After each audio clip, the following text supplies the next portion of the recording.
Growing Safe Spaces is a project that combines the creative process of art with gardening as a healthy tool for self-expression, environmental stewardship, and community building.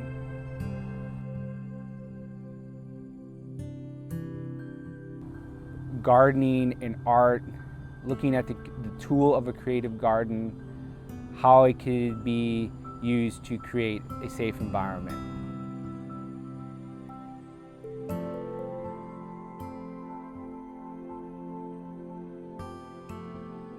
Oh, I think it's a wonderful tool for community building. It's a way of showing creativity and sharing.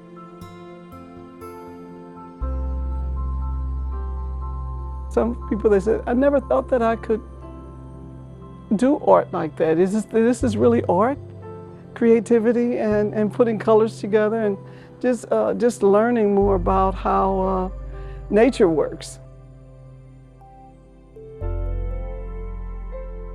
I really like seeing how many native plants there are around here.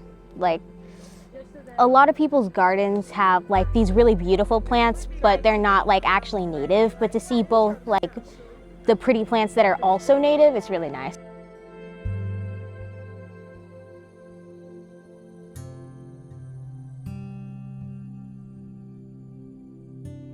I really like that blackberry bush.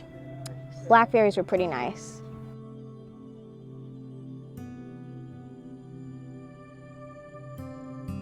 The main ideas that we wanted to bring to the workshop is that where you can express yourself, you don't judge yourself. The artist studio can be a tool. It's just like a safe space. But what we like to do is pivot that idea and transform any space into a studio.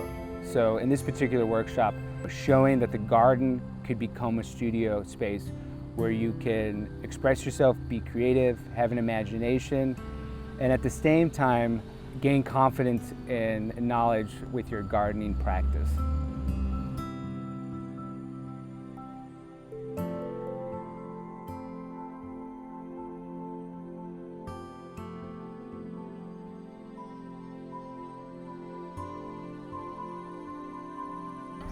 Okay, so this is the Vandeventer Neighborhood Community Healing and Meditation Garden. Gosh, it makes the neighborhood a lot more friendly when people see that you're out here gardening. Some people say, hey, what are you growing? And I'll say, come up on the lot and let me show you. It's not a vegetable garden. It's a flower garden. It's an herb garden. It's a demonstration garden. But a lot of the plants in here that we have in St. Louis, the natives, are actually edible and medicinal. Just lots of uses with the plants.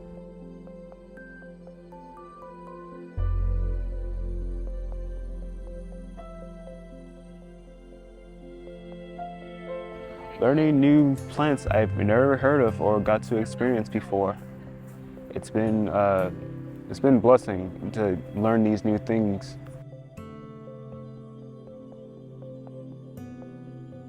I like how now that I know some plants are like edible and stuff. There's food everywhere. Some of these lots have chamomile in them as well that's growing out here. Most people don't even know. We have so much around us. That is why we all need to start getting these lots and start creating gardens. There were a lot more edible plants than I thought there would be. It's been really fun.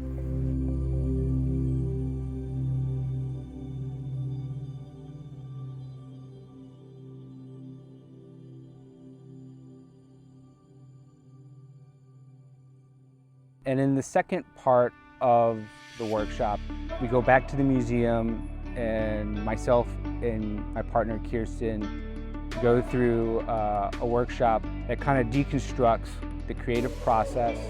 It provides an introductory to plants and how plants reproduce, and then like an introductory to pollinators. And it all kind of wraps up with the plants provide a safe space for pollinators or native bees, and at the same time it provides a safe space for the individual to express themselves.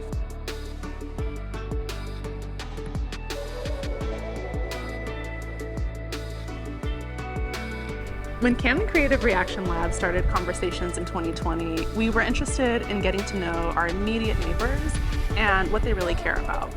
Throughout the collective impact planning process, we learned that the residents of the neighborhoods were really interested in the issue of safety and how art could address this concern. Juan's project, Growing Safe Spaces, is the culmination of a process, and it's also the beginning of something that we can grow. When you look at the larger need of our communities, it's really important to bring in people with different lived experiences, different backgrounds, and make sure that they have the power to actually design through their own lens and their own narrative. And so to be a part of an effort that really was looking at how do we engage our surrounding communities and not just be institutions placed within them was really important to make sure that we were not exploiting the ground and the environment, but really recognizing that we are one of many in the space and that we can redesign collectively towards what we ultimately want in our neighborhoods.